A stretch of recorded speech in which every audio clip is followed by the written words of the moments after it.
You wake shaking. Again. The linens are soaked, your bones scream, and the physicians have no answers. Only herbs and fear in their eyes. One of them mutters a prayer under his breath while packing up his copper instruments. Another won't meet your gaze. They bow too deeply now, step too lightly, as if your skin is made of parchment and their words might tear through it. You're the king of Edessa Abgar of the black hair, the silver tongue, the 100 treaties, and they look at you like a man halfway into the grave. You don't blame them. You feel like one. The palace is too quiet these days. You used to hear laughter echoing off the stone courtyards, children racing through the garden paths, wine spilled in celebration of another border held, another envoy bribed, another god thanked. Now there's only the sound of your breath in, rasping, wet. The sickness clings to your chest like oil. It doesn't burn anymore. That was months ago. Now it settles. Cold, heavy, permanent. You try to eat. The figs taste like ash. The wine stings. Bread crumbles in your mouth like dust scraped off the temple steps. A servant waits with trembling hands, holding a towel you don't need. You nod once. She flees the room. Your nights are worse. You can't sleep, not really. You drift. You twist in fever. The sheets twist with you, binding your legs like grave wrappings. The oil lamps flicker. Shadows stretch long over the walls. You see faces in the corners sometimes. Your father, your dead brother, the executioner you sentenced last spring. You tell yourself they're dreams, that the laudanum is too strong. But then the faces speak, and they ask things you don't want to answer. They ask why the gods have gone quiet. You've offered sacrifice. Oxen, doves, incense by the cartload. You've built shrines in the name of Nisroch, of Shamash, of gods whose names haven't been spoken aloud in decades.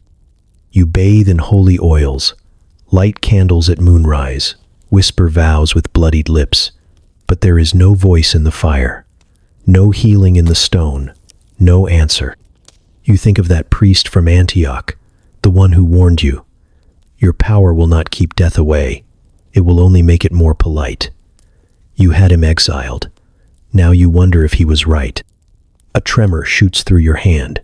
You grip the edge of the couch and try to steady it. The skin is loose, thinner than you remember. Bruises bloom beneath the surface. You press down, and the pain is distant, as if your body has already begun to forget you. You wonder how long it will be before your people begin planning without you. You've seen it before, how kings die long before their bodies do.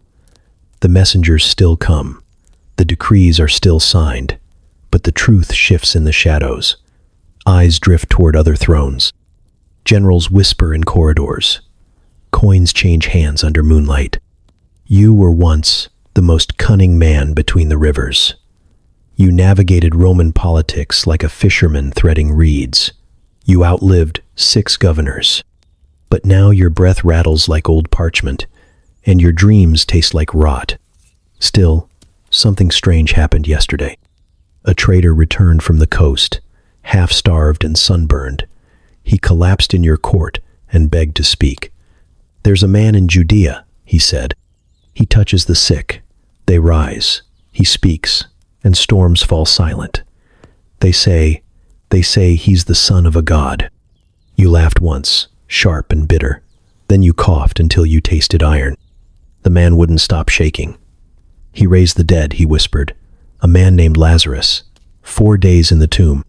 You told them to give him wine, bread, gold, anything to make him leave. But the words followed you, into sleep, into fever. A man who heals without herbs. A man who walks on water. A man who might not mock you if you begged. You stare now, at the blank parchment laid out before you. You've written to kings, to emperors, to gods. But this feels different. This feels like writing into darkness and hoping someone is there. Your hand shakes as you reach for the stylus. Not because you are weak, but because for the first time in your life you might be writing to someone who already knows the truth about you, and might answer anyway. Every corridor smells like old incense and decay, the kind that lingers in stone after too many funerals. Perfumed smoke curls along the ceiling beams, where it mixes with the scent of damp tapestries and dried rosewater that can no longer hide the rot. Someone burned myrrh again this morning, too much of it. It clings to the back of your throat like ash you didn't ask to swallow. You walk slower now, not because you want to. Your legs simply refuse to forget the weight. Each step feels like you're carrying someone else's bones inside your own. The sandals scrape against the marble as if trying to remind you they once belonged to a man who danced in this hall. That man is gone. You're not sure when he left. You only know you didn't notice until everything started sounding like it was being whispered through a tomb. The servants bow lower than they need to. Their hands fidget. They avoid eye contact like your gaze might infect them. One girl too young drops a tray of dates when you pass. She scrambles to collect them but never looks up. You don't scold her. You just nod, and she flees like you're already a ghost. You want to say something to the guards, to the advisors, to the man who once rode with you into Heron with blood on his sword and laughter in his chest. He stands beside your throne now, like he doesn't recognize the shape you've become. His armor is polished. His silence is sharp. You see the way he watches the floor when he speaks. Like your illness might leak from your breath and shatter him where he stands. They don't ask how you're feeling anymore. They ask if you need more cushions, if the broth should be thinned, if the scribes should delay the correspondence with Antioch. They talk like nothing is wrong, but they move like something is dying. You hear it in the spaces between their words, the careful pauses, the way they say later instead of soon. You pass the hall where your son learned to read. The parchment is still on the wall, his first script, crude but proud. He doesn't come to your chambers now. The physicians say it's best. He's too young to see you like this. Too unscarred, too clean. You almost agree, almost. But sometimes in the middle of the night, when the fever makes you weep without sound, you wonder if you've already become the lesson they'll use to shape him. You pause near the colonnade. The breeze carries something unfamiliar, a trace of iron, the scent of blood long since dried. Or maybe it's memory. There are no birds today, no echo of fountains. Just your breathing and the way your heart knocks unevenly in your chest like it's forgotten the rhythm of life. A priest approaches. He says the offerings have been made, that the gods are listening. He lies well. His voice is warm, confident, but his lips tremble slightly when he finishes the prayer, and you see the way his fingers twitch as he blesses your forehead. You've bled on altars for less, but today you let him go without a word. You used to believe in the walls of this palace, in its weight, its power. Now it feels like a tomb that hasn't realized its purpose. You walk through it not like a king but like something waiting to be buried. They light more candles tonight. They don't ask if you want them. You lie on your couch and stare at the ceiling, tracing the cracks that were never there before. You wonder how long they've been growing, whether they started with your cough, or whether they'd been there all along, invisible to the eyes of a man who thought he could not die. Now, even silence feels like it pities you. And still, somewhere deep inside, you're not afraid of death. You're only afraid he won't come before it does. You've made sacrifices, whispered prayers in every tongue. The shrines are full, but you feel nothing. Just heat, just pain, just silence. You burned oxen until your own guards gagged on the smoke. You filled basins with wine until the earth beneath the altars bled purple. You lifted your voice under moonlight and called to every name you were taught to fear or revere: Nisroch, Shamash, Baal, even the nameless one the wandering seers spoke of in riddles. You pressed your face into dust and offered your pain like a gift. But the skies never shifted. The sickness never slowed. Now the gods are quiet. Not the quiet of sleep, not the hush of reverence. This is the kind of silence that presses against your ribs and dares you to breathe. It doesn't echo, it devours. You stand in the temple with your chest bare, incense burning from every copper dish, and you swear the statues watch you with stone eyes that judge and do nothing else. Their mouths are carved open, but they do not speak. They never did. You just used to believe they might. One priest says the gods are waiting, that this is a test, that suffering purifies. He says it gently, like you're a boy who needs a lesson in patience. You want to believe him, but your lungs rattle like coins in a beggar's cup, and your nights taste like rust. You're not being refined, you're being unmade. You remember what it felt like when faith worked. Not long ago, you would kneel before the fire pit and feel something warmth, perhaps, or certainty. Now, when you kneel, your knees scream and your back locks, and you feel only the weight of your own body breaking under prayers that no one answers. You used to believe in the gods the way a sword believes in its wielder. Now you wonder if you were only ever swinging shadows. Your advisors still offer counsel with polite devotion, more sacrifices, more rituals, more gold-laced scrolls written in dead languages. They speak of divine timing, of signs yet to be seen. But you've grown too familiar with their hesitation. The way they pause before saying recovery. The way they blink too slowly when you mention miracles. They've stopped asking the gods for healing. They ask for mercy instead. You walk the courtyard at dusk and watch smoke from the temple curl into the sky like a question no one plans to answer. The air is thick with the perfume of burning cedar and melting wax, but it doesn't carry the presence it once did. You used to believe the gods lived in scent and shadow, that they breathed through fire, that they turned their faces toward those who bled for them. Now you suspect they never turned their faces at all. You think of the girl born blind who was brought to the shrine last spring, how she reached for the idol with trembling hands, how the priest pressed ash to her eyelids and declared her whole, how she wept anyway. You remember telling yourself she lacked faith. Now you wonder if it was you who lacked something far more dangerous.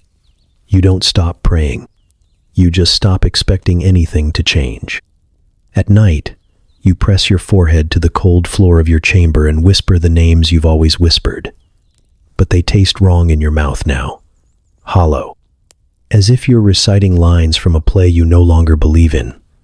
Sometimes, mid-prayer, your voice just gives out. Your throat closes. Your mouth dries, and in that dry silence, something inside you says what no priest ever dared. What if no one is listening? What if they never were? And what if the one who could speak is not a god of stone or fire at all, but a man made of breath and blood, who chooses to walk past altars and speak to fishermen instead? At first it was just stories, unanchored, fragile, passed between caravan mouths and soldier hands, like wine too cheap to trust. A healer in the West, they said. A rabbi with dust in his beard and power in his breath. The kind of stories that move faster than facts. A leper walks into a river and walks out whole. A blind man stumbles into town and leaves describing clouds. A servant's child dies in the morning and eats figs by sunset. You heard them all, and you did what kings do with rumors. You ignored them. You had your own gods, your own priests. A temple built with stone older than Rome, lined with offerings more valuable than most cities. You had men who translated dreams and stars and entrails. You had pain in your body that was tangible and terminal, and no time for tales sown by desperate men around campfires. The West was always loud. It spoke in riddles and revolts and fading empires. You stopped listening years ago, but then the merchant returned. Not one of your own, but one who owed you enough to tell the truth. He had been to Caesarea, Tiberias, even Jerusalem. He limped from a knife wound and coughed through the heat, but his eyes burned with something you hadn't seen in weeks' urgency. He didn't kneel, didn't ask for coin. He asked for your ear. And when you gave it, he spoke the name. Yeshua. He said it quietly, like a secret he wasn't supposed to carry. A man from Nazareth, son of a carpenter, said he had no army, no titles, no priests behind him. Just 12 men farmers, zealots, tax collectors who followed him like he breathed a different kind of air. Said the Roman governors couldn't touch him, not because he fought, but because he refused. When crowds begged him to call down angels, he told stories instead. You asked the merchant what kind of stories. He said the kind that made women weep and men change their names. He said this man stood in a boat during a storm, stretched out his hand, and the sea folded like cloth, that he fed thousands with 5 loaves and a prayer, that he touched a corpse, and the corpse breathed, that even demons feared his voice. You stared at the man and asked what this had to do with Edessa. He hesitated, looked at the floor, then he told you what made him come back. He saw a man in Galilee whose body was twisted from birth, arms curled like rope, legs bent backward. The crowd mocked him, until the Nazarene stepped forward. No chant, no oil, just a word. And the man stood straight, danced, wept into the dirt. That's when the merchant said he thought of you, not as a king, as a man, sick, desperate, abandoned by gods who didn't speak. You didn't sleep that night. You lay awake and replayed every name you'd ever offered blood to. Wondered why none of them could do what this carpenter did with a whisper. You tried to tell yourself it was illusion, a cult, a trick. But the merchant had no reason to lie. He owed you nothing now. His voice cracked when he spoke of it. He didn't sound like a man selling a miracle. He sounded like one still trying to believe he saw it. And part of you, part deeper than pride, deeper than your throne, started to hope. You told your scribe to begin drafting a letter, not to a god, to a man, a stranger, a healer, to someone who might read it and respond. And still, you're shaking bones, not because of duty, not because of offerings, but because he could. And because you had nothing left to lose. Your scribe reads from a crumpled scroll, his voice low and uncertain, like he's afraid the words might burn him. He hesitates before speaking the name, eyes darting toward the open windows, as if the walls themselves might eavesdrop. A man from Nazareth. Poor, no schooling, no lineage worth engraving. But when he speaks, the wind obeys, the blind see, the lame run, the dead sit up. You've heard exaggeration before. Kingdoms are built on it. Every rebel is a prophet until the sword answers. Every shrine claims a miracle when the coins are slow. But this feels different. The scribes bring scraps of parchment with rumors written in panic. Roman official shard men, godless men have begun watching him not for what he says, but for what happens after he says it. The kind of silence that falls after someone forgives a sin no priest ever dared touch. They say he spits in the dirt, presses mud into a blind man's eyes, and the man sees daylight for the first time. Not months later, not in vague metaphors. He sees, cries, names colors, holds his mother's face in his hands and won't let go. They say he speaks to storms like they are misbehaving children, that lightning stills in midair, that waves flatten beneath his feet. They say he walks on water, not once, not metaphorically, in front of witnesses during a tempest, toward men who thought they were about to die. And when he reached them, the sea fell still as glass. No spell, no chanting, just his eyes, steady as stone, and the kind of authority that doesn't need to raise its voice. You want to laugh. You want to dismiss it. Your mind searches for the words, fabrication, myth, collusion, but they don't come. What comes is a feeling you haven't tasted since you were a boy wonder. Not the theatrical kind, the deep, gut-pulled kind that makes a man feel smaller and more alive at the same time. That maybe, just maybe, someone exists who does not borrow power, but carries it in his breath. And his name? It shakes something in you. even when spoken softly. Yeshua. It lingers in your chest like the air after thunder. You ask your scribe to read the scroll again, slower this time. He obliges. But when he gets to the part about the funeral procession, the one where the widow's only son was being carried to the tomb, and the man from Nazareth touched the boy's hand and told him to rise, you find yourself gripping the edge of the couch, breath stuck behind your ribs. You don't even realize you're crying until the ink on the letter in your lap begins to blur. Your pain hasn't eased. The fever still crawls up your spine, but something has shifted. Not in your body, in your hope. Not wild hope, not ignorant blind hope.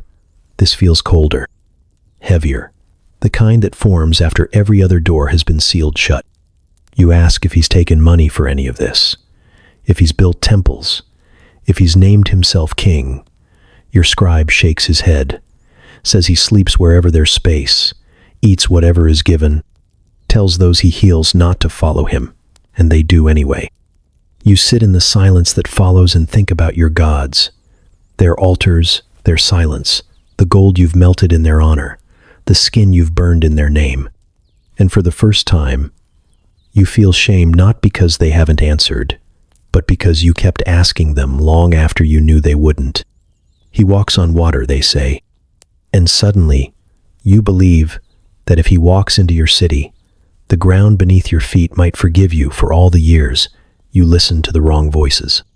You send spies, trusted men who know how to slip between languages and borders without being noticed, men who know the weight of truth and how to carry it in silence. You don't tell them what to believe. You just hand them names, routes, a purse of silver, and you wait. Days pass, then weeks. You begin to wonder if the sickness reached them too, or if the rumors died on the roads, like so many other hopes. But eventually, they return dust-covered, sleep-starved, changed. And they confirm it. He's real. They saw him, heard him. Some got close enough to see the sweat on his brow as he walked through towns swollen with desperation, and they say he walks like someone who is not surprised by suffering, like someone who has seen it from both sides. He doesn't move like a man avoiding death. He moves like someone who knows it can't touch him until it's allowed to. They say people follow him without knowing why. Crowds gather, but he never asks them to. He never shouts, never demands titles. And when they cry out, Teacher, Lord, or Son of David, he just listens. Sometimes he smiles, sometimes he weeps. He walks through cities like he made them. Your spies describe the way he touches children's heads and they stop crying. How women chase him with bloodied cloths and leave whole. How tax collectors throw their coins into rivers after a single conversation. They say he once stopped in the middle of a sermon because someone touched his robe and he felt power leave him. The woman had been bleeding for 12 years. She walked away clean. One of your men older, skeptical, tells you he doesn't know what to believe anymore. He says the man's eyes made him forget why he was spying at all. He said he was afraid to be noticed, not because of guilt, but because the man might look into him and see everything. You ask the question you've been holding back since they left. Will he come? They hesitate. Then they shake their heads. Not yet. He speaks of his time being short, of things that must be fulfilled. He tells his followers not to reveal who he truly is. He avoids crowns, avoids thrones. When a crowd tried to make him king by force, he slipped away in the night. They couldn't find him by morning. And you feel it, that deep, dull ache that sits lower than your sickness, a knowing that Edessa may be a city with gates wide enough for armies, but too small for this kind of fire. You've welcomed kings. You've outmaneuvered Rome. But something in you understands he is not a man who fits into palaces. He walks on roads that weren't built for him, sleeps under stars he might have named. You're not offended. You're not even surprised. Just tired. tired in the way a man gets when he realizes salvation might pass him by because it has somewhere else to be. You stare at the horizon that leads westward, where the desert spills into mountains, where his feet may be walking even now. You've written to him already.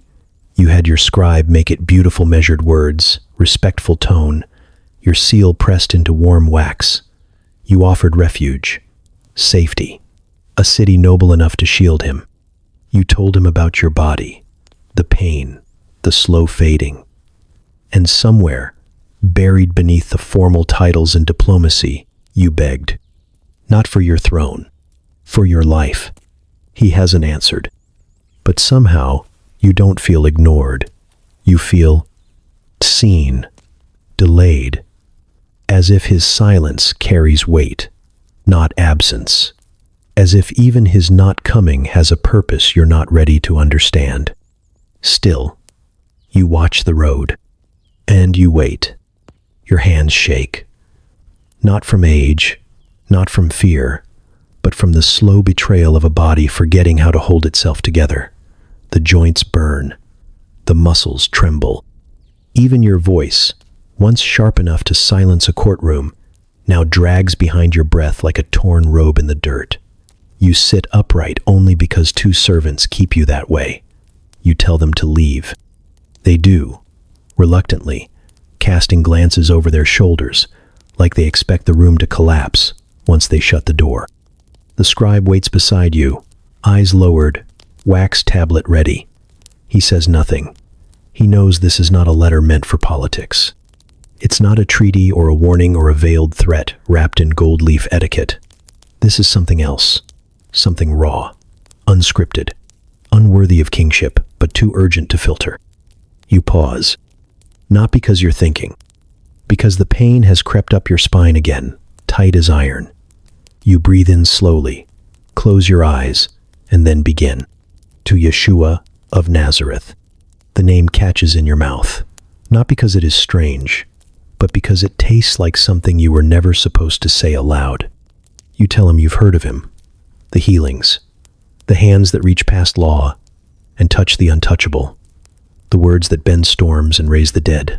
You say what every other ruler has been too proud to admit. You believe. You don't list your titles.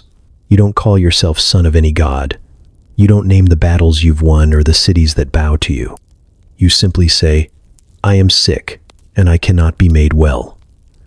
You describe the pain, not poetically but plainly. You speak of the heat that comes and goes, like a spirit trying to pull you from within.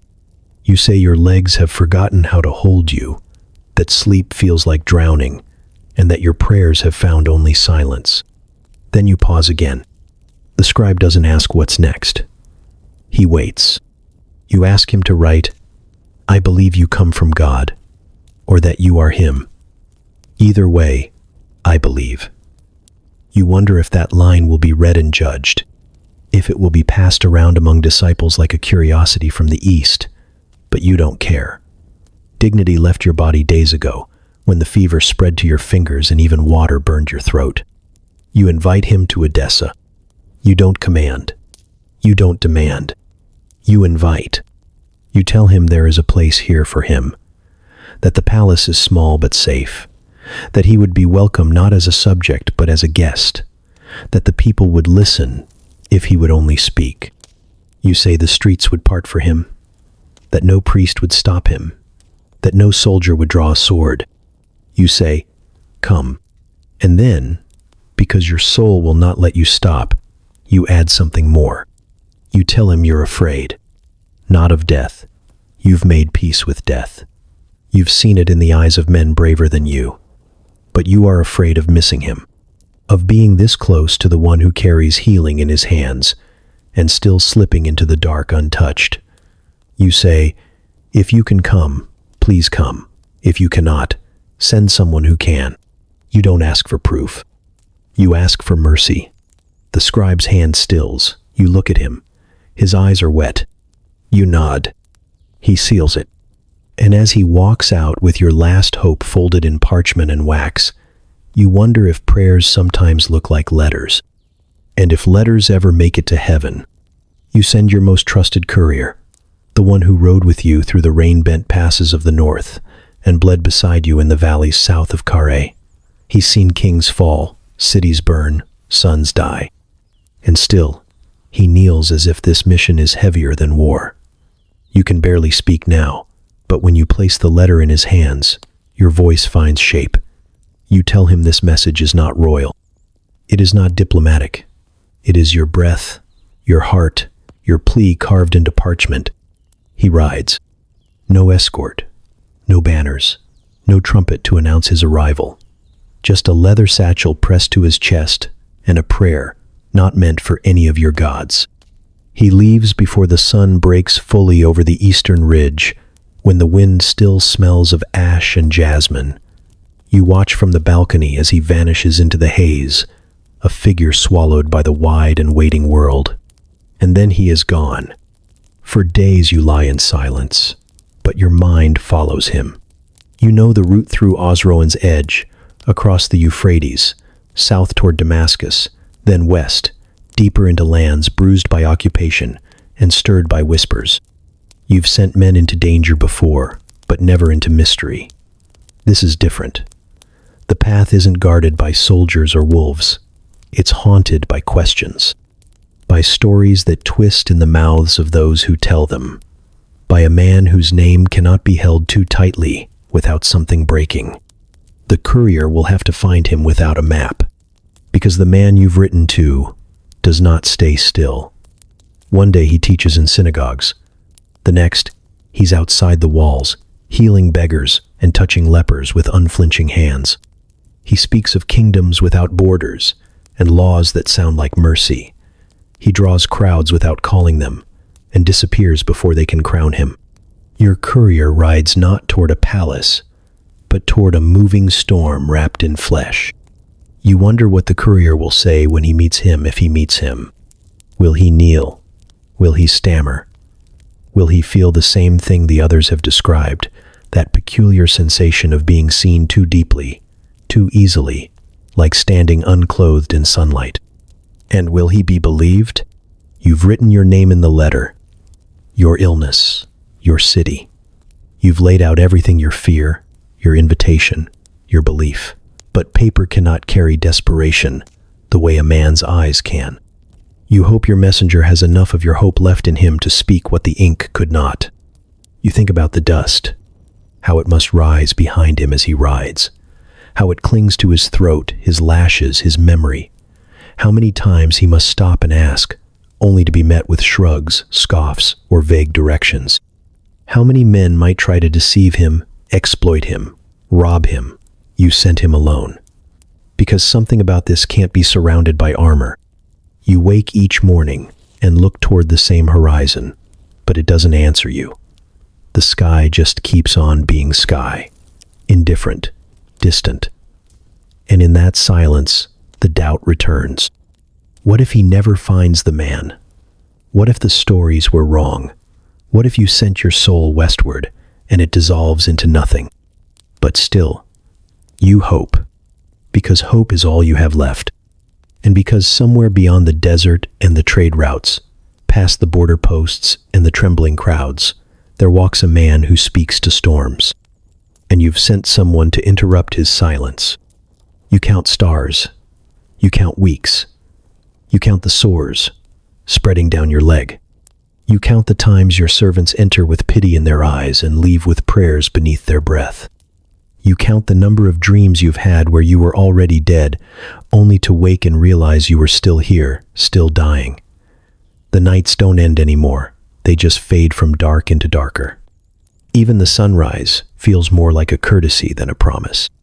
You tell yourself to be patient, that letters take time, that roads are long, that even miracles must wait their turn. But patience turns bitter in the mouth when it's mixed with pain. You feel it now, more than ever. That deep, aching throb in your thigh, where the flesh has gone purple. Your physicians don't look at it anymore. They look at you, and you can tell they're saying goodbye with every new salve and chant. The silence from the west is louder than your heartbeat. You try to sleep. Sometimes you succeed for minutes at a time, But dreams betray you. They twist the healer's face into that of your father, into old enemies, into gods made of fire who promise nothing but more waiting. Other times, there are no dreams, only the weight of the ceiling above you, and the sound of your lungs trying to remember what air used to feel like. You lie awake, eyes fixed to the stonework, lips forming questions no priest can answer. What if he never comes? What if he read your letter, set it aside, and moved on? What if you're not the kind of man he saves? Somewhere in the back of your mind, you start bargaining again, offering what little you have left. The throne, the treasury, the gold pressed into the temple floors, all of it, even your name. You'd let history forget you entirely if it meant the pain would stop, if it meant your bones would cool, if it meant he'd walk through your gate and look at you like he already knew the worst parts and loved you still. But there is no reply.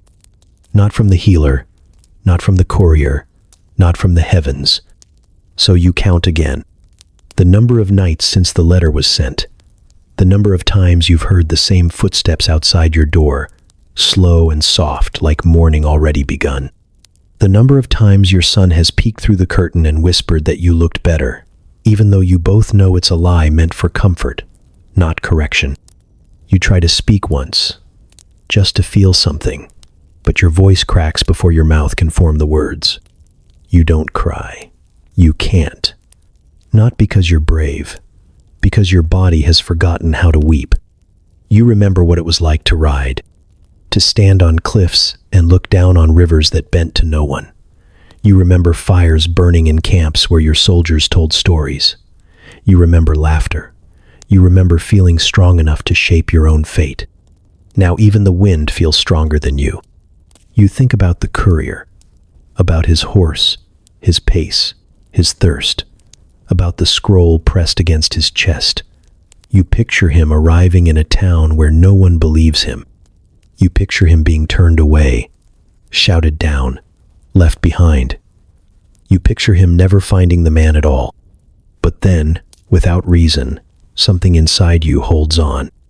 Not to the letter, not to the city, not even to your own breath, but to the idea that somewhere beyond the silence, someone has already read your words and is deciding, in this very moment, whether to walk your way. Rumors return before your messenger does. They float in like wind through a cracked window, quiet, uninvited, impossible to ignore. You don't know who brings them. A merchant's son, a passing trader, a Roman officer with too much wine and not enough sense. But the stories find you even here, in a room that smells of ointment and fading skin. They arrive like echoes, all whispering the same impossible thing. He was offered crowns, and he said no. You ask for details, for names, for witnesses, but no one gives you what you want. Just glimpses, a moment by the sea, a sermon given from the side of a hill where peasants wept and soldiers stood still, a miracle in Cana, a boy healed without a word, bread multiplied until the poor had to be begged to eat more. Then, after all that, after the crowds roared and called him king, he slipped away, disappeared into the dark, like royalty meant nothing to him. You try to imagine it. A man who turns down power, a man who walks away from thrones like they're traps. You've never met one. You've never been one. You built your kingdom with blood and silver. Every step forward meant stepping over someone else. You signed treaties with ink and steel. You know what it costs to hold a crown. And you know what kind of hunger keeps a man chasing one his whole life. But this man walks through cities like they owe him nothing. He passes palaces, temples, tax houses. He doesn't stop, doesn't ask for feasts, doesn't ask for soldiers. He eats with fishermen. Fishermen, not scholars, not nobles, men who stink of salt and sweat and scales, men with dirt under their nails and curses in their mouths. He sits with them, sleeps near them, calls them friends. One of the rumors says, He even washed their feet. You dismiss it. You don't want to believe it. But something inside you does. Because no one makes up stories like that about someone they wish to worship. You ask yourself why. Why would a man with power to silence storms choose to walk into towns alone? Why would a man who raises the dead refuse a throne that would make him unstoppable? Unless he's building something that doesn't need stone. Unless the kingdom he's carrying isn't made of borders or walls or coins. Unless you're not the only one writing to him. The thought unsettles you. Not because you fear competition. Because you fear he might never answer any of you. You imagine the courier now. Still searching. Still asking. Still holding your words close. Even as others try to tell him the healer won't come. That he doesn't come for kings. That he doesn't come for palaces. No matter how humble they pretend to be. But part of you wonders if that's not the point. If he only comes to those who have nothing left to offer. If maybe, that includes you now. You look at your hands. They used to grip swords, sign decrees, lift children. Now they tremble even holding bread. The sores have crept further. Your breath wheezes in and out, like it costs you something each time. You are no longer a king. Not really. You are a man in a room, waiting, hurting, hoping. And the healer, wherever he Isis, still saying no to crowns. And yes to broken things. You rage. Not at your servants, not at your physicians, but at the ceiling, the stones, the sky. You press your fists into the bed until your skin splits. You scream until your throat refuses to answer. And even then, it doesn't feel like enough. You've ruled cities, bent armies to your will, and now you're reduced to shouting at silence. It's humiliating. It's unbearable. It's terrifying. Because what if he never writes back? What if the man who commands wins with a word, who lifts beggars from the dust and tells them to walk, read your letter, and put it down? What if he looked at your name, King Abgar of Edessa, and saw not a man in pain but another ruler trying to buy something sacred? What if he thinks you're not worth the ink? You try not to say it aloud, but the words fester. They crawl through your prayers, through the incense smoke, through every aching moment you lie awake in this bed that feels more like a grave each night. The letter was your soul, broken open and handed to a stranger, and still, nothing. No response. Not even a whisper. You beg. Not with gold. You already sent that. Not with power. That's leaving you fast. You beg with your breath, with cracked lips, with hands that tremble too much to lift the cup to your mouth. You whisper his name into your pillow like it might echo across valleys, across oceans, into whatever town he's sleeping in tonight. Yeshua, you say, I believe. Help me. But the wind doesn't shift. The pain doesn't ease. And somewhere deep inside, the question begins to rot. Is this punishment? Did you wait too long? Did you trust in stone gods for too many years, and now the true one has turned his back? You remember the sacrifices, the chants, the blood spilled on altars. You remember pressing your forehead to shrines that gave you nothing but smoke in return. You gave your life to their silence. And now, when you finally speak to someone who might actually hear you, he doesn't answer. What if your gods are jealous?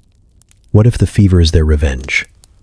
What if they watched you write that letter to a carpenter's son and decided that was the last betrayal they'd allow? You don't believe it, not really, but the sickness steals more than your strength. It steals your reason. It turns your own thoughts against you.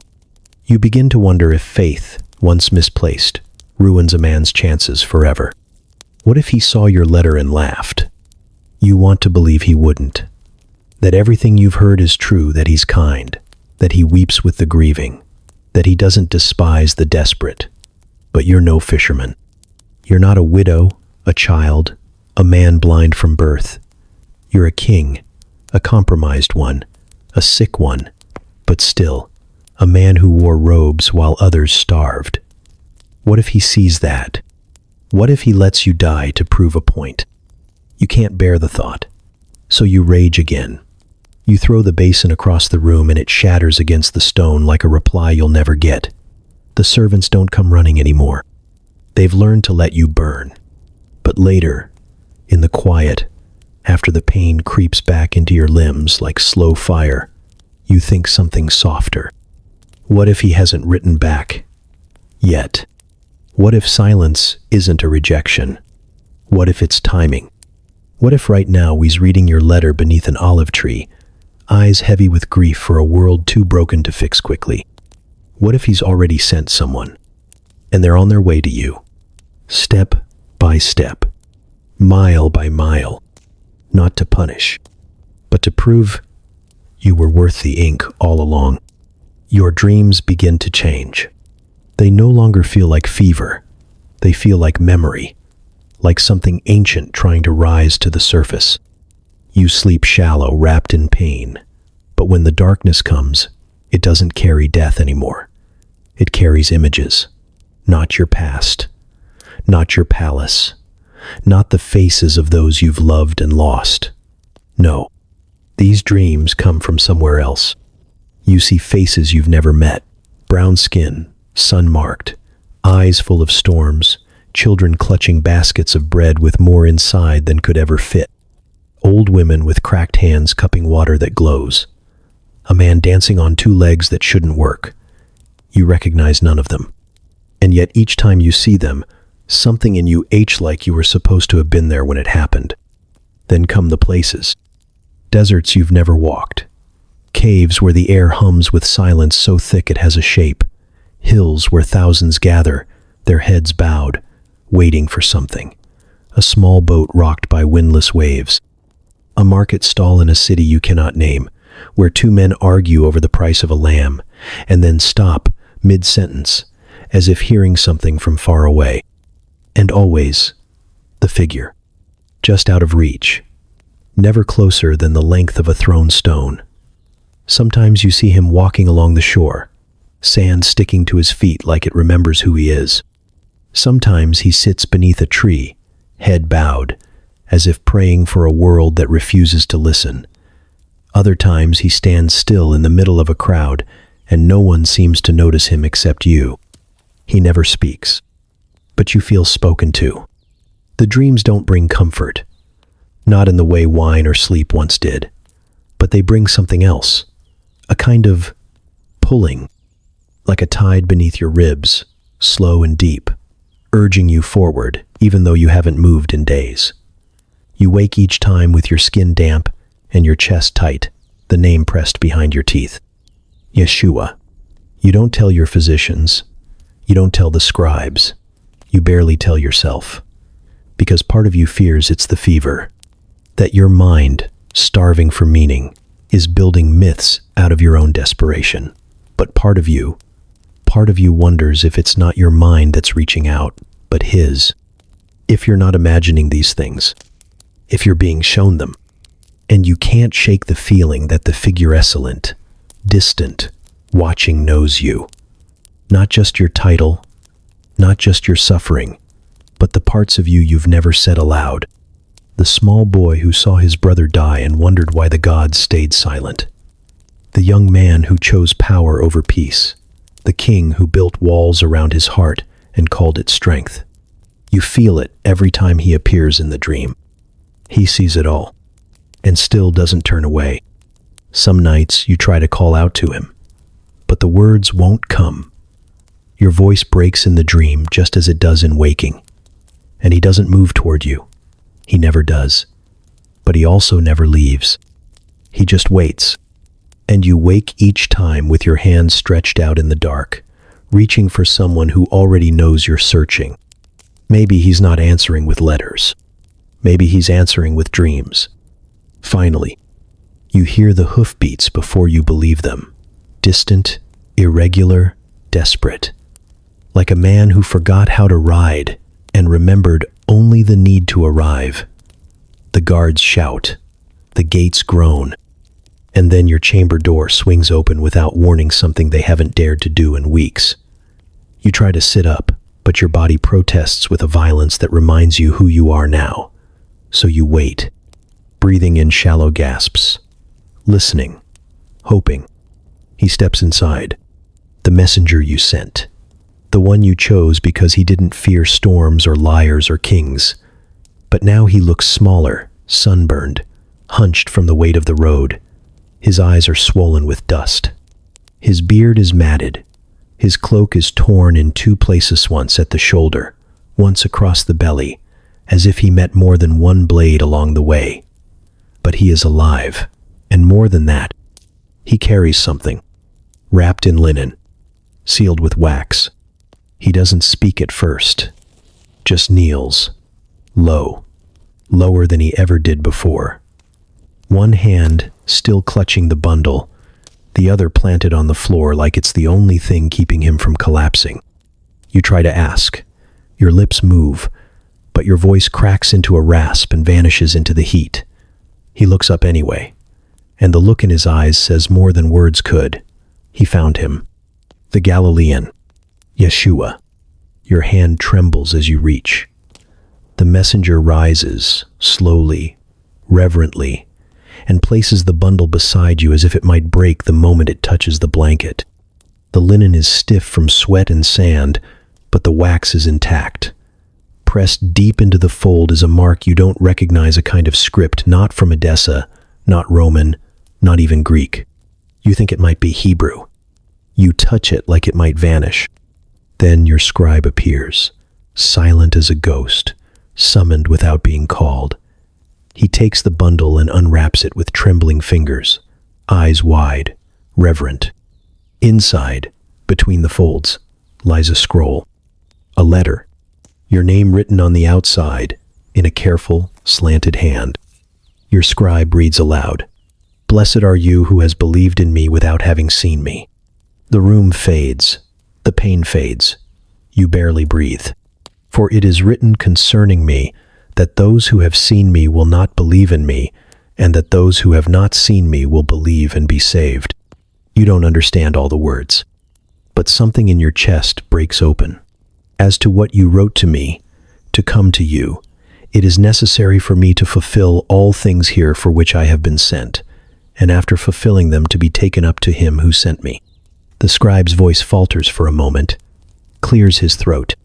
But after I have been taken up, I will send one of my disciples to you to heal your disease and bring life to you and yours. The wax seal falls to the floor, and for the first time in weeks, maybe months, you feel warmth that has nothing to do with fever. He answered. He heard you. He wrote back. Your body is still broken, your skin still burns, but you feel like a man who has been seen by the sky. You look at the letter again, and for the first time you believe the silence was never abandonment. It was preparation. And he is coming. Not himself, but someone sent for you.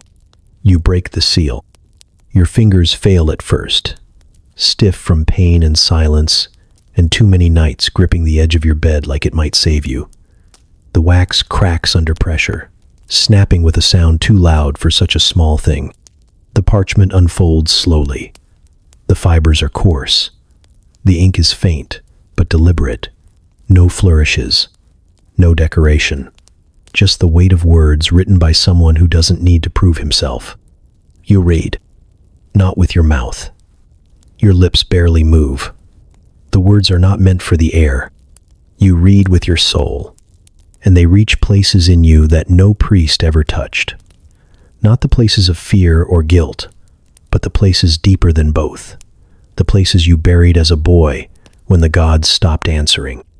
The places that once believed in something pure, before war, before empire, before you became what the world expected.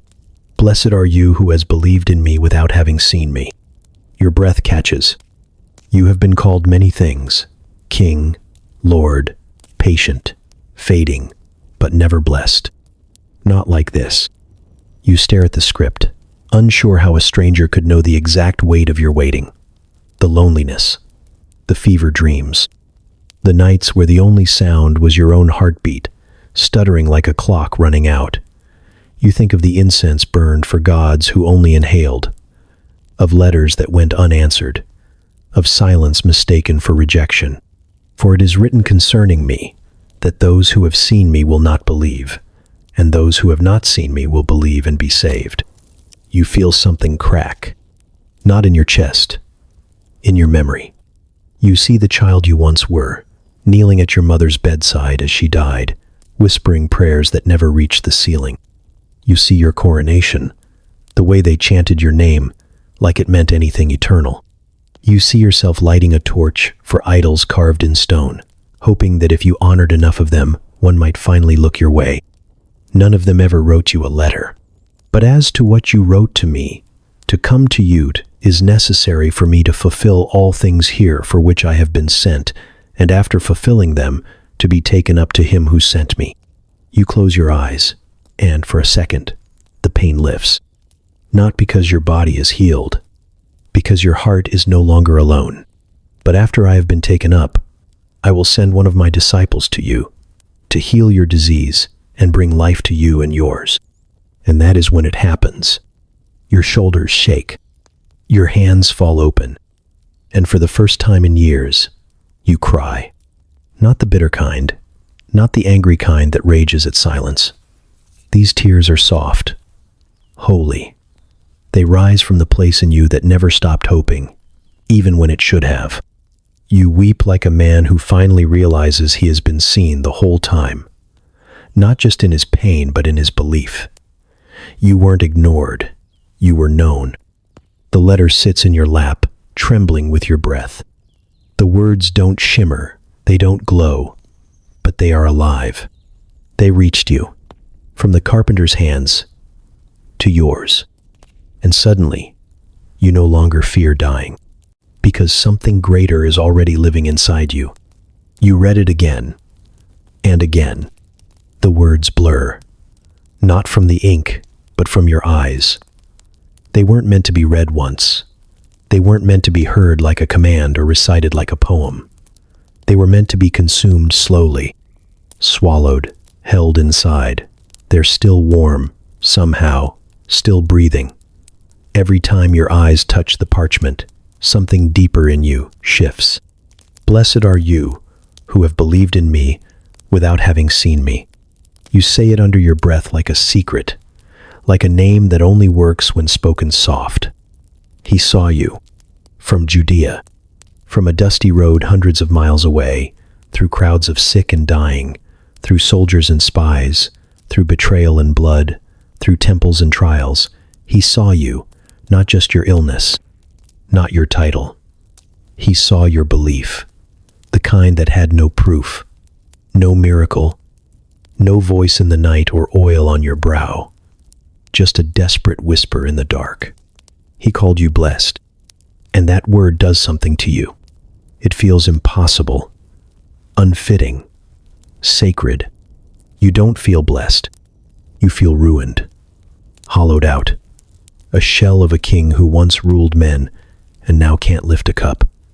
But he said it anyway, and when he said it, it wasn't a consolation. It was a coronation. He gave you a name no army could ever enforce, no scribe could ever alter. You are blessed not because of your robes, not because of your crown, but because, in your pain, you believed. Even while he was dying, even while hunted. That's what undoes you. Not that he answered, not even that he promised healing, but that he took the time to call you blessed while the world around him unraveled. He knew what was coming. You've heard the rumors that the priests wanted him dead, that the empire watched him like a fault line waiting to split, that his friends didn't understand him, that his enemies feared him. And in the middle of that, while the cross was already being carved, he wrote to you, not to defend himself, to comfort you, to give you peace, before he surrendered his own. You remember the words, I must fulfill all things here for which I have been sent. You didn't understand them at first, but now they carry weight.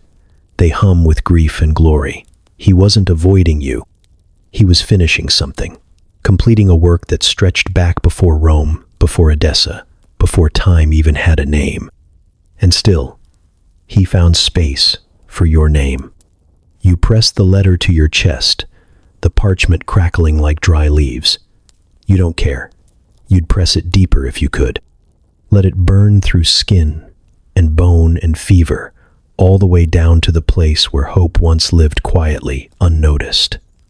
Now it screams, it sings, it fills every hollow space with fire.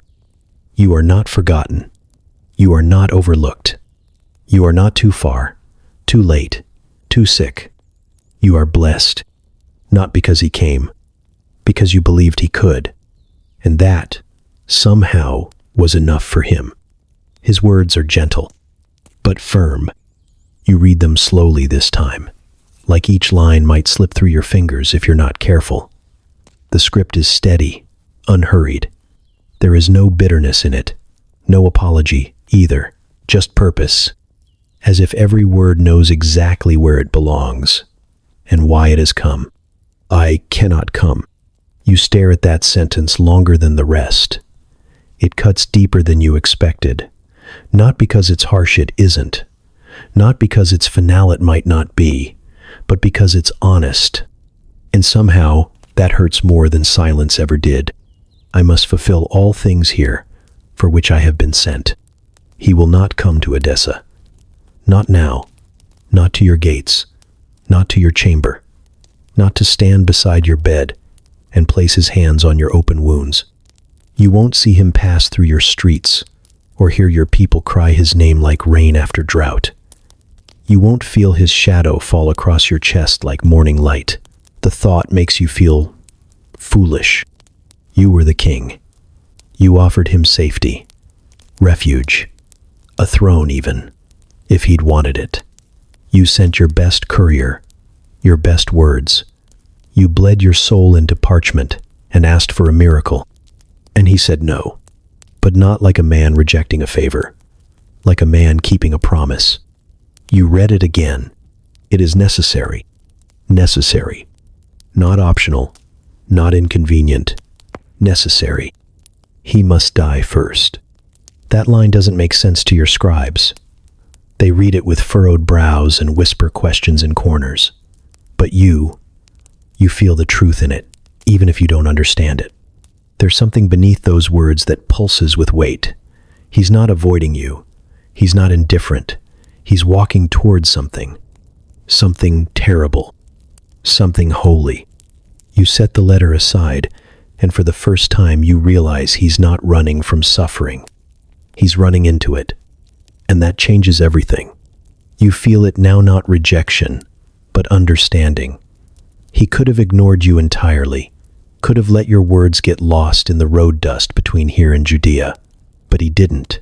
He saw you, named you, wrote back, promised something. After I have been taken up, I will send one of my disciples to you. He didn't forget. He made a plan, not a delay, a continuation. He saw your desperation, your brokenness, your belief, and, instead of stepping away, he wrapped it into his mission. He carried it. All the way to the cross, you now understand, was never a failure, but a door. You close your eyes, breathe, and let the letter rest on your chest like a seal. His words feel heavier now, not because they hurt, but because they carry the weight of a man stepping into death with your name in his memory. You are not abandoned. You are part of the reason. And somehow, that truth steadies you more than any healing ever could. He promises someone will come. Not himself, but one of his own. A disciple, he calls him.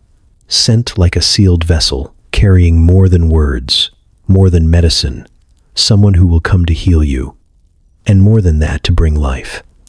Not just to your body, but to your house, your people, your city.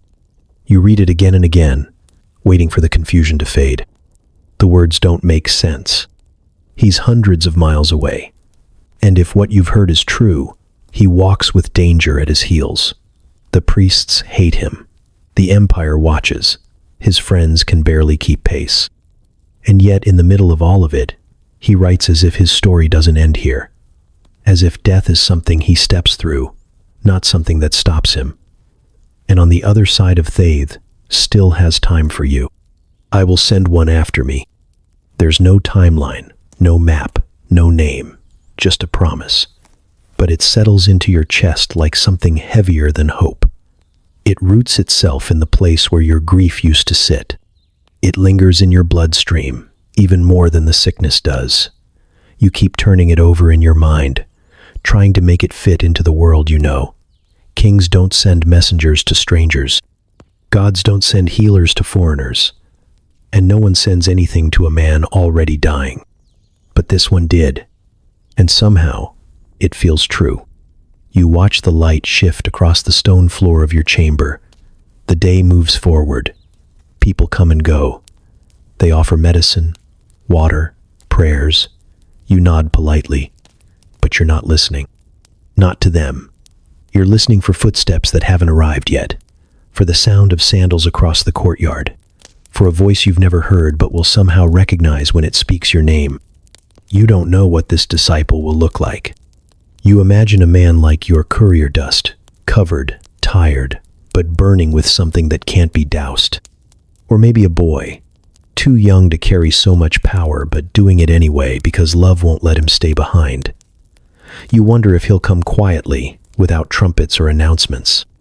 If he'll walk into your city like his teacher done invited, unnoticed, unstoppable. The fever creeps back into your limbs, slower now, duller. You feel the edge of it, but it no longer owns you, because there's something coming stronger than pain, a word stronger than sickness. Life. He said it, to bring life to you and yours. You didn't ask for that. You asked for healing, for relief. You begged for a way out of this body. But he answered with something bigger. He didn't just see your wounds. He saw your household, your people. He saw the way fear has been hanging from the rafters like smoke no one can breathe around. He saw the loneliness hidden beneath your crown. And he promised more than survival. He promised life. And now every hour feels like something is drawing closer. You look out the window. The streets are quiet, the gates are closed, but your heart isn't. Not anymore. It beats with a rhythm you don't recognize. Not dread, not despair, something else. Expectation. Because he said he would send one. And he doesn't break promises. Your fever breaks. Slightly. Not all at once like in the stories. Not with gasps and cheers and dancing servants. But something in you shifts, quietly. You notice it because the blanket no longer sticks to your skin like a burial cloth. Your lips are dry, but not cracked. And for the first time in weeks, you sleep through the night. When you wake, there is no miracle waiting at the foot of your bed. No glowing light. No man in white robes with pierced hands. But the air feels different, thinner, lighter. Like something invisible has been pulled off your chest. Your leg still burns. The sickness hasn't left you, not completely. The sores are still there. You're still weak.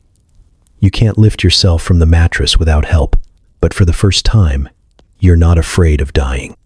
Not because the pain is gone, but because the letter is still here, folded neatly beside you, waiting as if it too stayed through the night. You reach for it. Your fingers don't tremble as much this time. And when you press the parchment to your chest, the heat from your body doesn't soak through like before. You hold it there, not reading, just listening. The words aren't changing, but they are changing you. You feel it, in the places the sickness couldn't touch. Your thoughts are clearer. The weight behind your eyes is gone. You can breathe deeper. Not because the lungs are stronger, but because the fear isn't sitting on them like it used to. Something else is there now. Something rising. Hope. It doesn't roar. It doesn't shine. It just grows. Slowly, like a seed breaking open beneath dirt. It can't yet escape. You thought healing would come like thunder.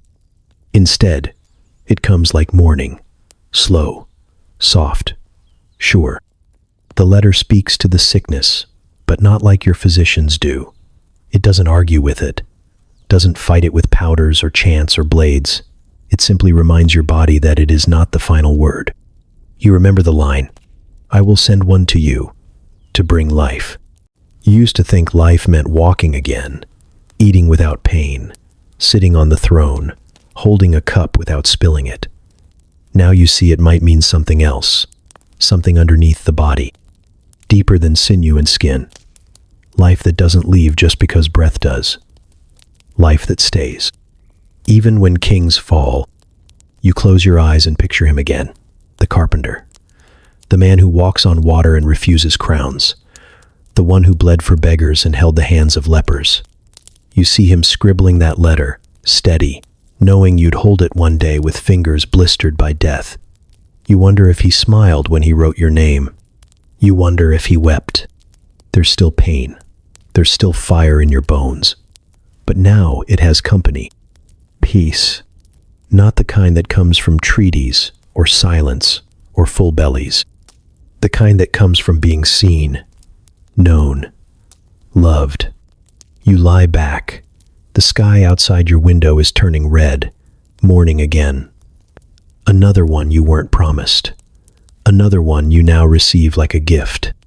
The leg still burns, but something else rises. The letter is copied, carefully, reverently. Your scribes handle it as though it were gold leaf fragile and holy, and not meant to be touched by hands unclean. No one dares alter a word, not a syllable. They trace the lines again and again, eyes wide, breath held. Soon there are 3 copies, then 5, then 10. One is pinned in the palace garden beneath the olive tree you used to sit under when the sun was still gentle to your skin. Another is placed in the temple, another carried to the eastern gate, and people begin to whisper. At first, it's only your servants, the ones who have spent weeks walking silently, avoiding your eyes, waiting for the sound of morning flutes to replace your breath. They read the words aloud to each other while folding linens, grinding herbs. "Blessed are you who have believed," they murmur, the syllables soft as prayer. They do not understand all of it, but they know how it feels. Like something good has arrived.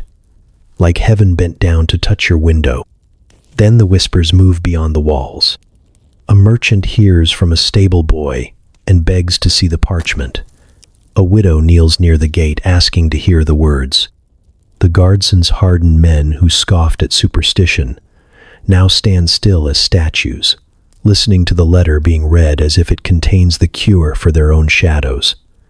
And soon, strangers begin to arrive. They come without summons, without orders, without armor, just footsteps and tears. At first it's a trickle, a handful of farmers from the southern fields, a tradesman from across the river. Then a shepherd girl, no more than 15, clutches a copy to her chest like a relic. Then dozens, then more. They press against the outer wall, not demanding to see you, not asking for favors, just weeping. For you, for themselves, for the words that found them. The courtyard fills with the sound of scripture being spoken by people who have never held a scroll. The air thickens with it, not noise but something deeper, a kind of longing breaking open. They come barefoot. They come with open wounds.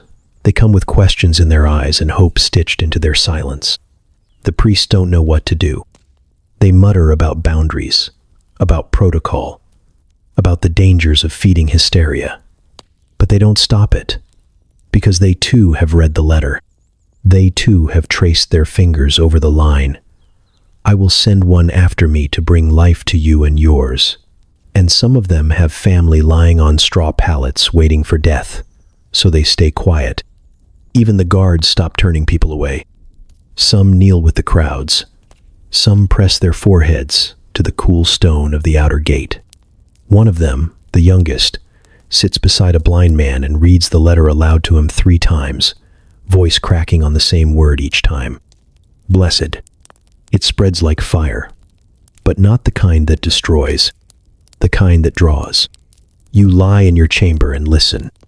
to footsteps, to weeping, to scripture being sung softly beneath your window, and you realize the healing has already begun, not just in you, but in your kingdom, because of a letter, paper and ink, written by a carpenter with calloused hands and eyes that saw further than the horizon. You stare at the ceiling each night. The pain still visits. It has not forgotten you.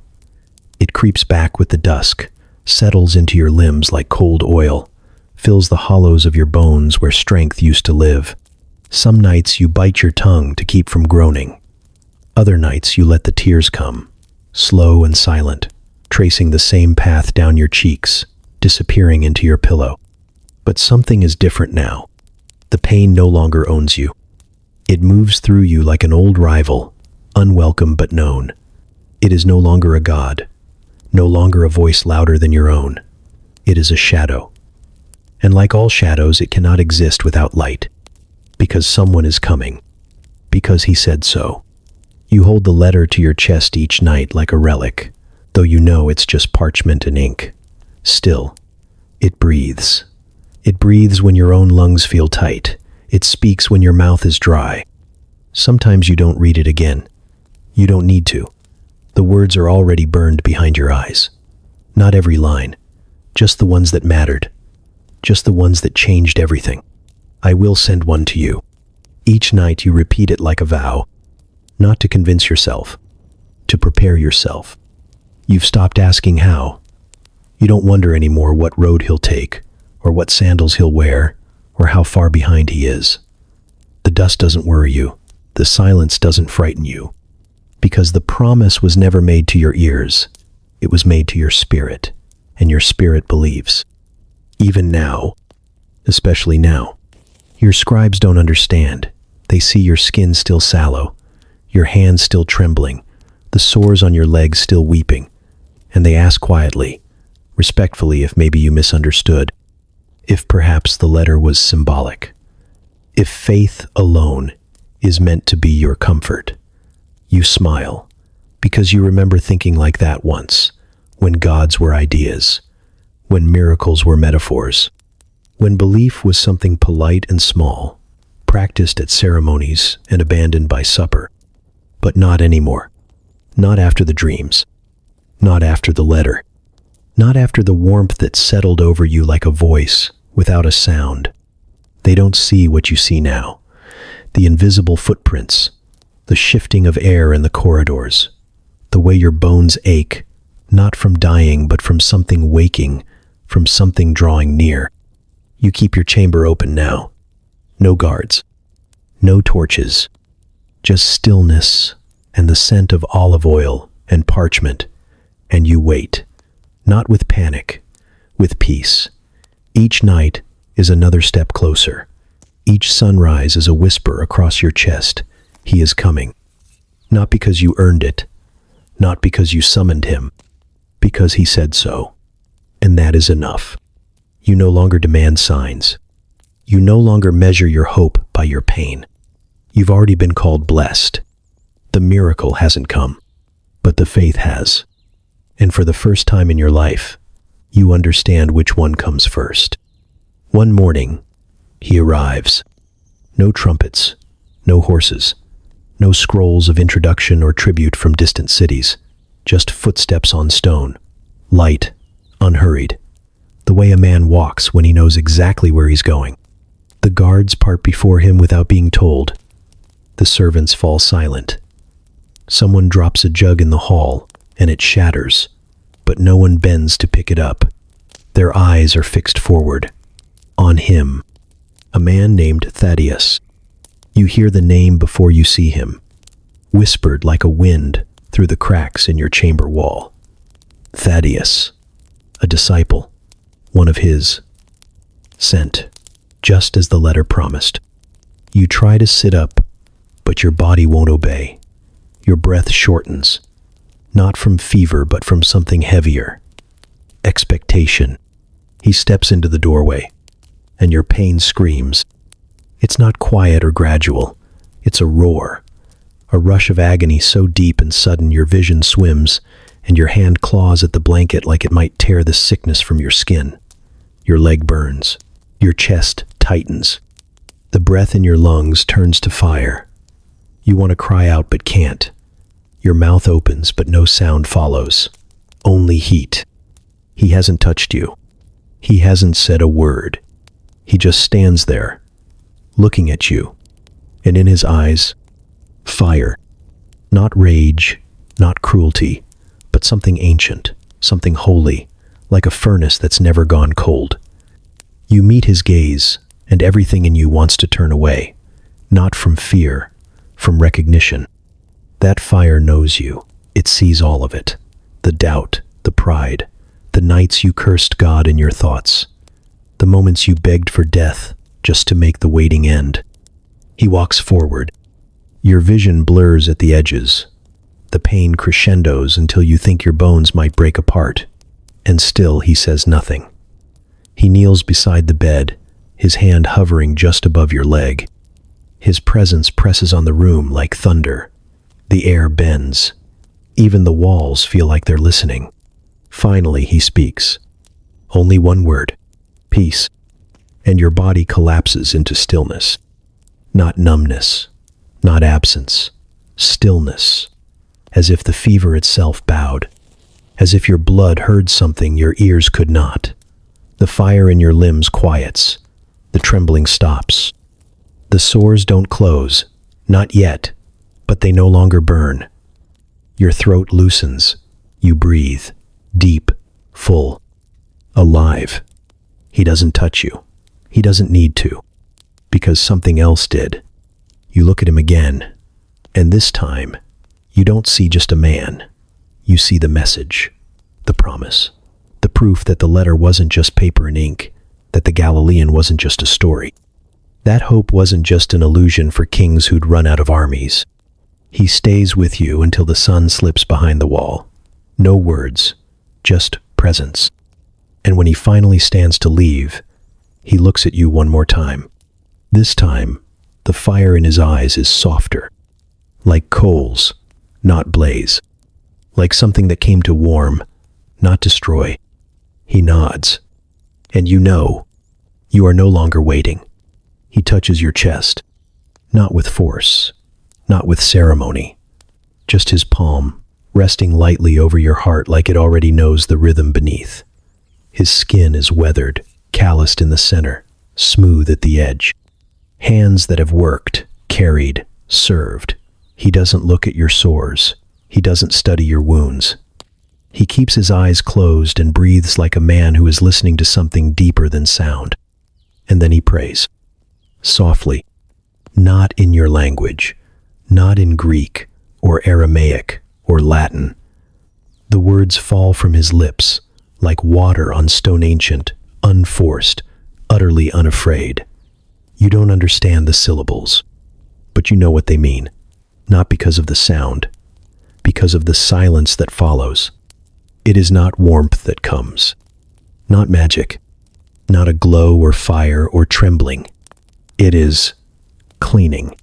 You feel it begin in your chest, just beneath his hand, as if something invisible has reached into your marrow and is sifting through what doesn't belong.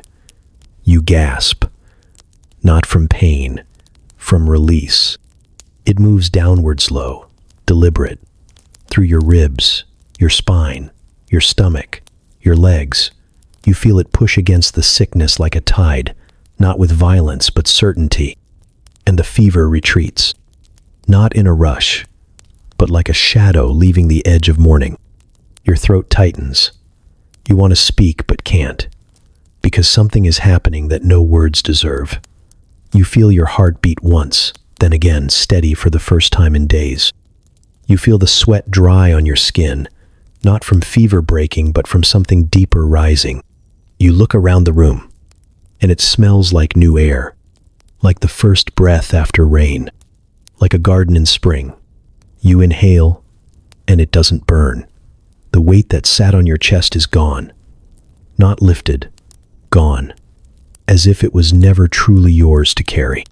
Thaddeus says nothing. He removes his hand and bows his head. He does not celebrate.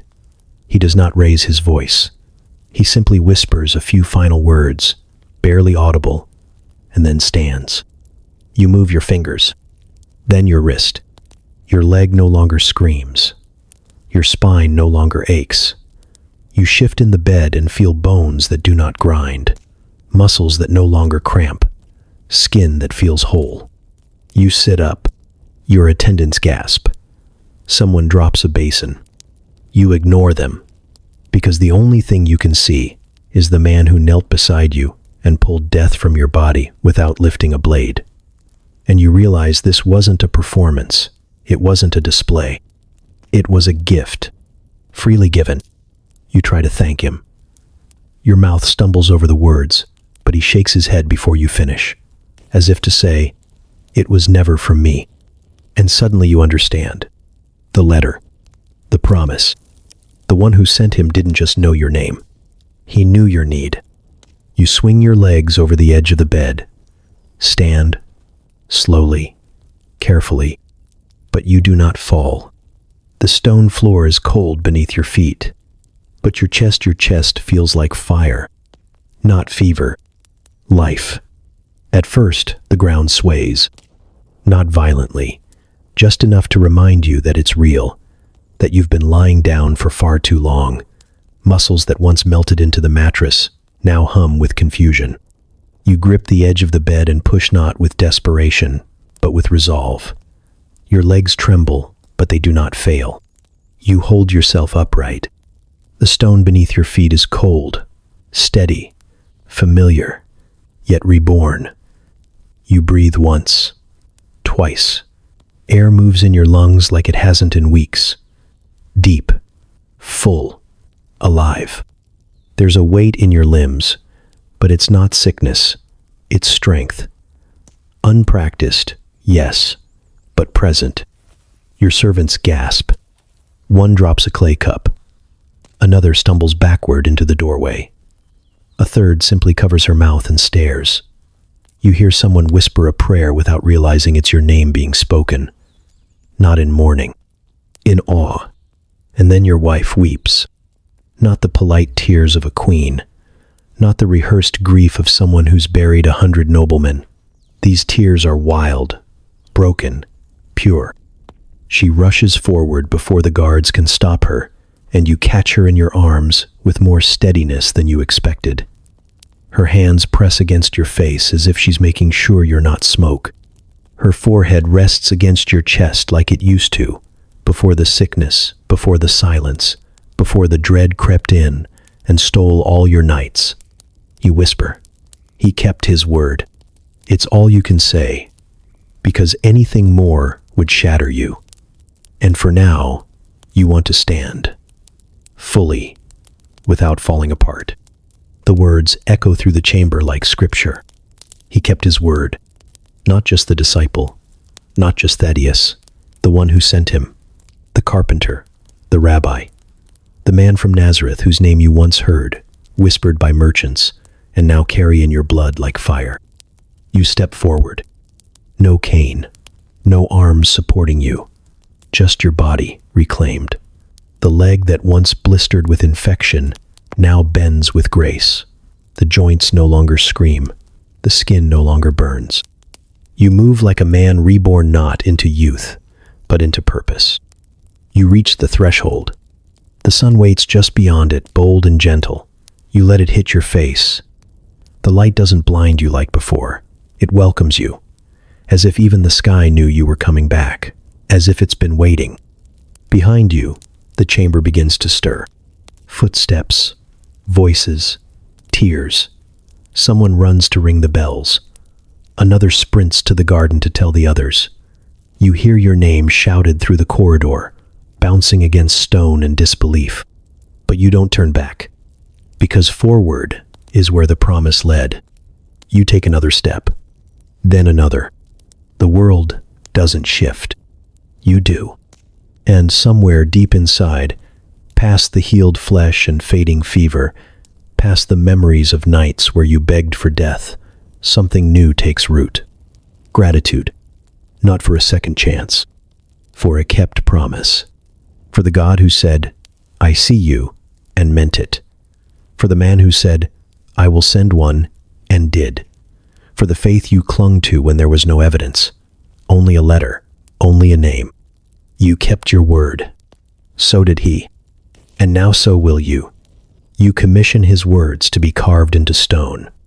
Not for decoration, not for legacy, for remembrance. Because paper fades, parchment burns, voices forget, but stone endures. And these words changed everything. The scribes ask where it should be placed. You answer before they finish the question.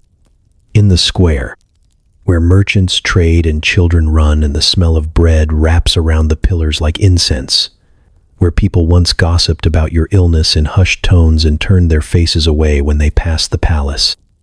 Now they gather there in the mornings, just to breathe near the spot where the letter is read aloud, where a stone will soon rise, tall and clear, with every word etched by hand. You tell them to place it in the hall too, the great one, the one with the arched ceiling, and the throne you no longer sit in like a king but like a servant. Where foreign envoys once debated war and taxes, now they will read, "Blessed are you who have believed without seeing," and you will watch their eyes change as they reach the end. You'll see the moment it hits them not the meaning but the mercy.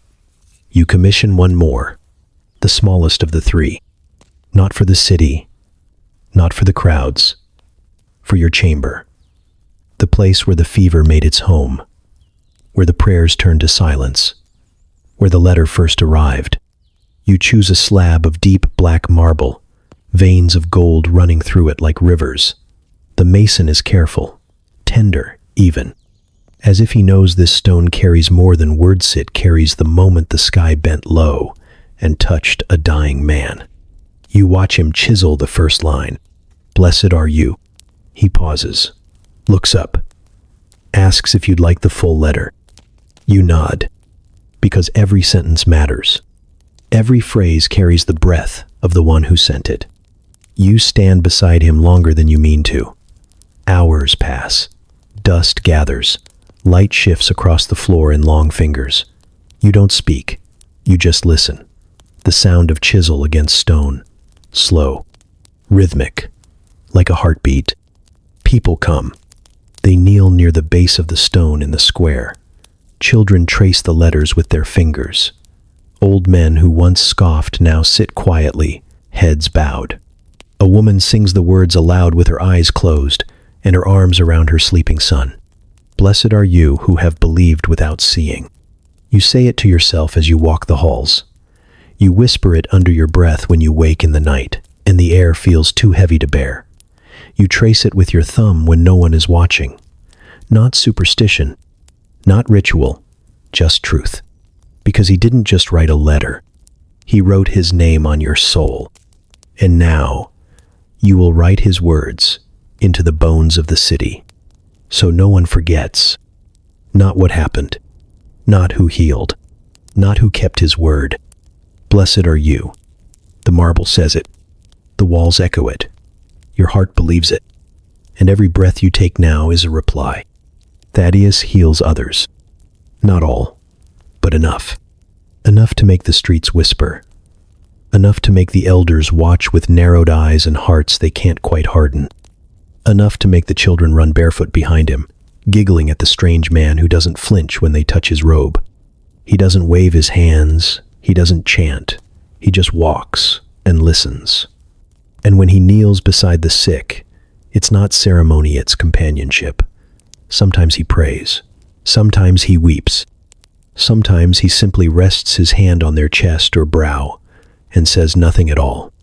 And sometimes life returns.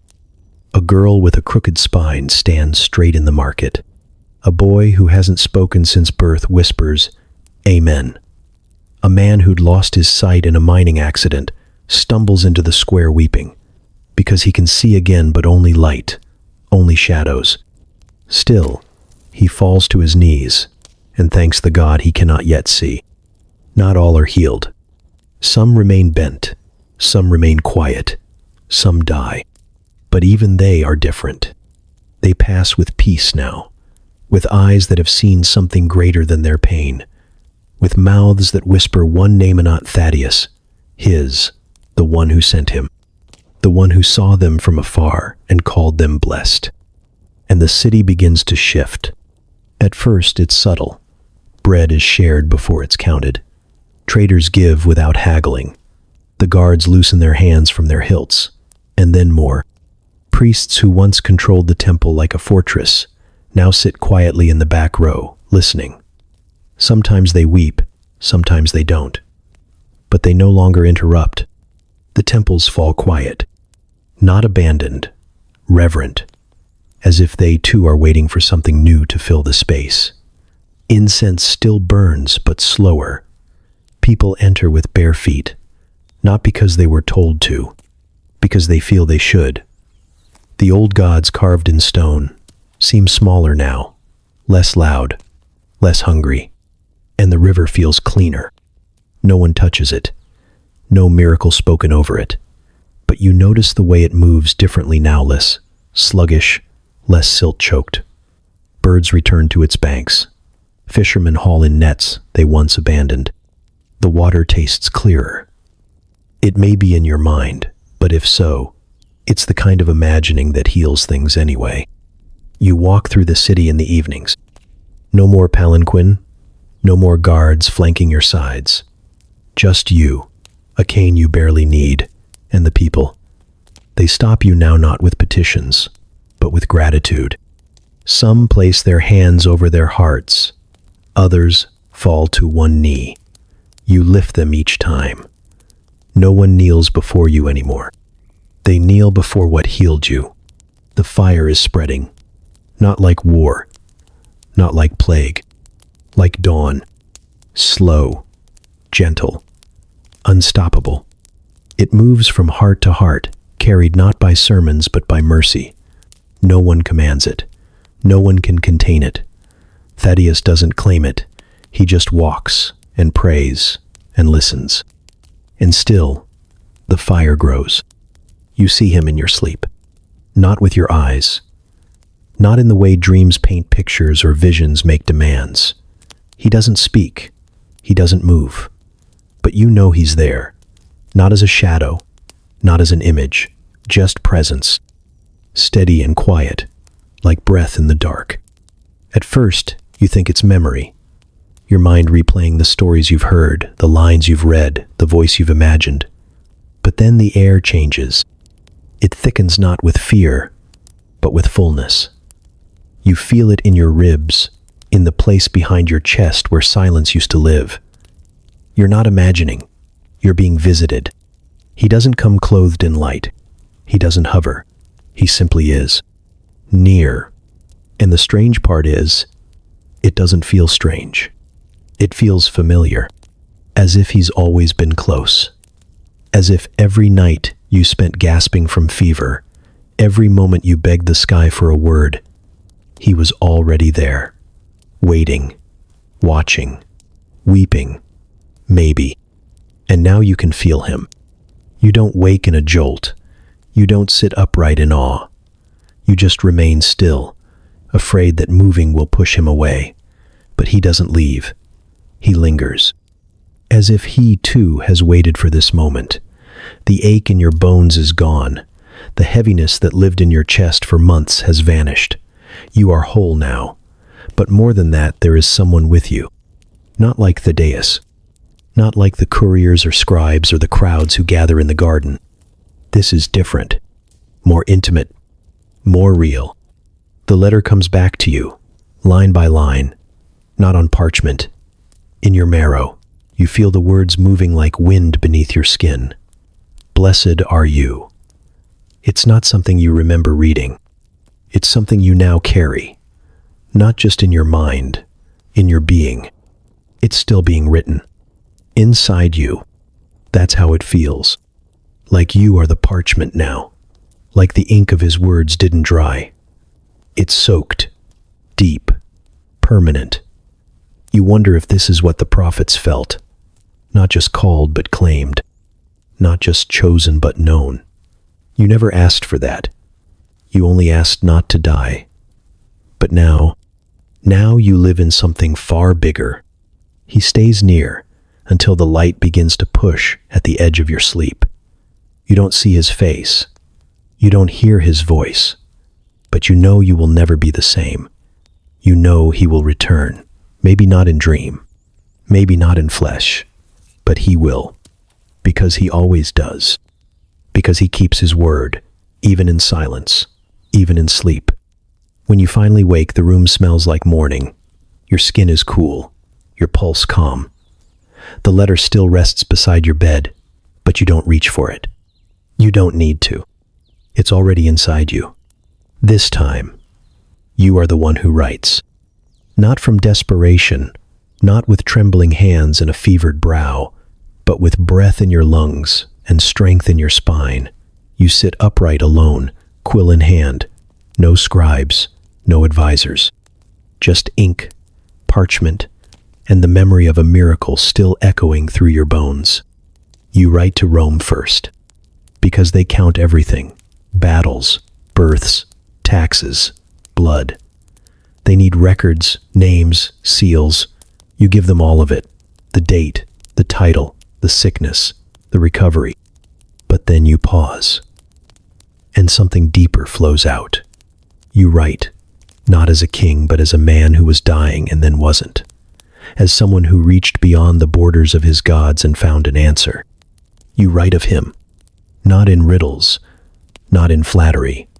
You tell the truth, that he was real, that he refused power, that he walked past palaces to touch the broken, that he answered your letter, though he owed you nothing, that he truly saw you from Judea, while you lay weeping in Edessa. You write of the letter he sent. You quote every line. Blessed are you who have believed without seeing. You let those words bleed onto the page as they once bled into your soul. You want them read in marble halls and candlelit libraries. You want them spoken where emperors debate and soldiers sharpen their swords. Because those words were not meant only for you. They never were. Then you write to Judea. Not to him. He is gone now. You felt it when the dream stopped, when the air shifted. Not absence completion, the kind that only follows a mission fulfilled. But his name still burns inside you, and you want them to know what it did, what it still does.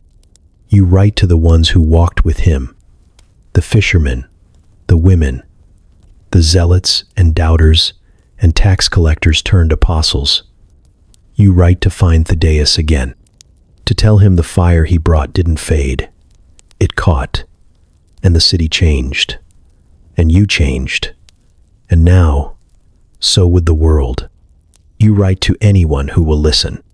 You speak of the night your pain tried to kill you, of the silence that lingered too long, of the moment a man arrived not with magic, but with mercy. You write of the touch that didn't just restore flesh, but gave back faith. You tell them the truth they won't want to believe, that a letter from a carpenter rewrote the ending of a king. You don't ask for belief.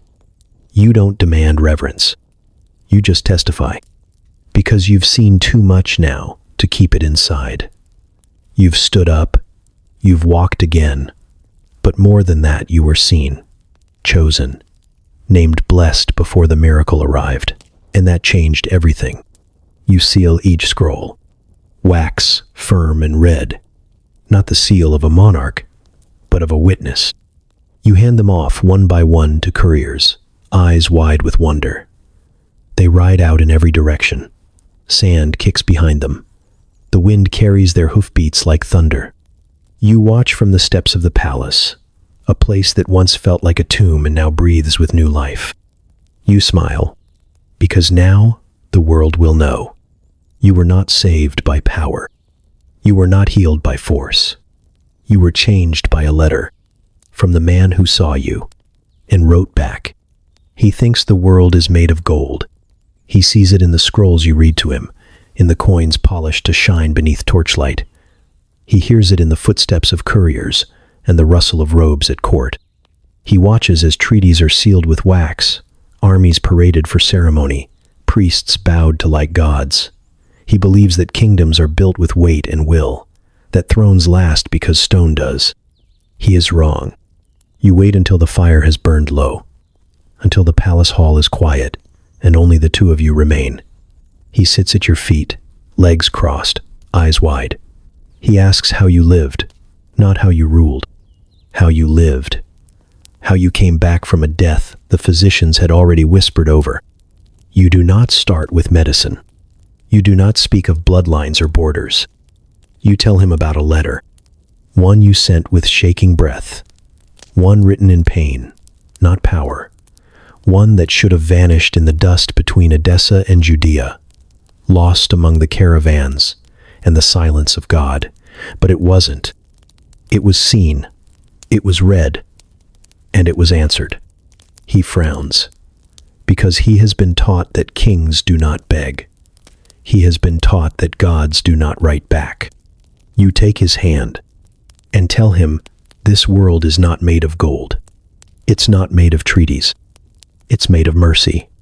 If you'll dare to ask for it. He blinks, young, but old enough to know that mercy does not appear in laws, that it is not etched into the stone above council chambers, that it doesn't ride with armies or sit beside accountants. But you tell him that mercy came to you, in the form of a name you had only heard in whispers, in the shape of a man who walked on no carpets and sat on no throne. You tell him how it felt to be seen from across deserts without ever being touched. You describe the letter, the way the wax cracked as you broke the seal, the way your soul trembled not in fear, but in recognition, the way your sickness loosened its grip at the sound of his words. Blessed are you who have believed without seeing. You speak those words aloud now, and your son says nothing, but his hand tightens in yours. You tell him that power is not what holds the world together. Mercy does, and that someday, when his strength fails, when treaties crumble, and gold turns brittle, and all his learning cannot answer the ache in his bones, he must remember that. You will not always be here to remind him, but he will. The one who wrote back. Your son leans against your side.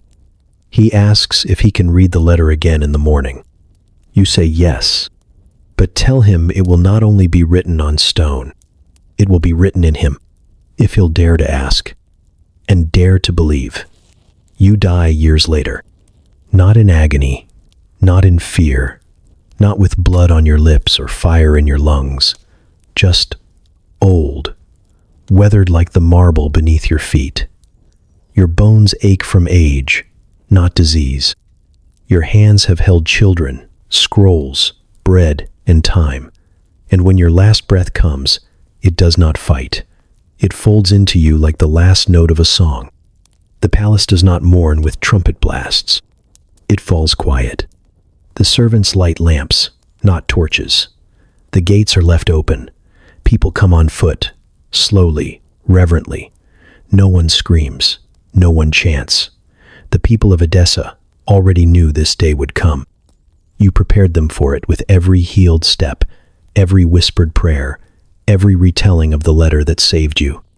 They carry your body through the streets, but they carry something else too. The letter, folded, bound in silk, guarded not by soldiers, but by children who once touched it with fevered hands and now read it with steady breath. It's been copied, inscribed on stone, etched into metal, transcribed onto scroll after scroll, shipped with caravans and packed beside spices and salt, but they still carry the original, the one with the wax seal, the one with the creases worn soft from trembling fingers. It rests in a cedar box, dark from years of oil and breath and reverence, and still it speaks, not aloud, not in any human voice, but in the silence between the words, in the memory of the man who answered it, in the promise that crossed borders and time and fear. Blessed are you who have believed without seeing. That sentence survives your death, more than your treaties, more than your walls, more than the stones that bear your name. The fire you caught from him never burned out. It moved from home to home, city to city. It walked in the sandals of travelers, flickered in the candles of widows, echoed in the halls of churches that hadn't yet been built. It burned because you believed, because you asked, because he answered. Your son rules now, not with a crown polished for fear, but with a humility taught by mercy. He keeps the letter near his bed. Sometimes he reads it aloud to his children. Sometimes he just touches it before sleep. And somewhere far away, beyond the hills, another scribe copies the words again. A new convert traces them with a fingertip. A prisoner weeps over the ink. A foreign queen sends for the copy she heard about in a dream. You are gone, but the letter remains. So does the healing. So does the name. So does the promise. It always does. You hold it now. Not the scroll, not the parchment worn by centuries of hands, but the words. Somehow, they've made their way to you, across kingdoms, across languages, across the fragile thread of time. And they settle here in the quiet part of your chest that still aches when no one's watching. You've read stories before, of kings and carpenters, of miracles and messengers. But this feels different. It doesn't ask to be admired, it asks to be believed. It's not just history, it's invitation. You read his words again, those meant for a dying man 2,000 years ago. But something in you knows they aren't trapped in the past. They breathe, they stretch, they bend toward the ones still waiting. Blessed are you who have believed without seeing. And for a moment, your heart forgets how to beat like it used to. Because you have questions. You've carried them like stones in your coat, quiet and heavy. What if he's real? What if he still answers? What if that letter wasn't a one-time miracle, but a pattern? You wonder what he would say if you reached out. Not as someone holy, not as someone sure. Just someone. Someone hurting. Someone tired. Someone who hasn't seen, but wishes they could. You think maybe it's too late. Maybe the road between you is too long. Maybe he wouldn't see you the way he saw that king because you're not noble, or brave, or worthy. You're just trying not to fall apart before morning. But then you remember. The king wasn't worthy either. He was sick, desperate, forgotten, and yet he answered him. He might not come to you. Not in the way you hope. Not with thunder or visions or hands that pull your pain out like weeds. But maybe he sends someone with a story. A friend you didn't expect. A stranger who prays without knowing why. A page in a book that won't stop echoing in your chest. A sentence that lands softer than breath, but changes everything. And maybe that's enough. Maybe it always has been. You don't need to see him to be seen. You don't need to touch him to be healed. You don't need a scroll to carry the letter, because you carry it now. You are the parchment. The ink is still wet. And the next line? It's yours.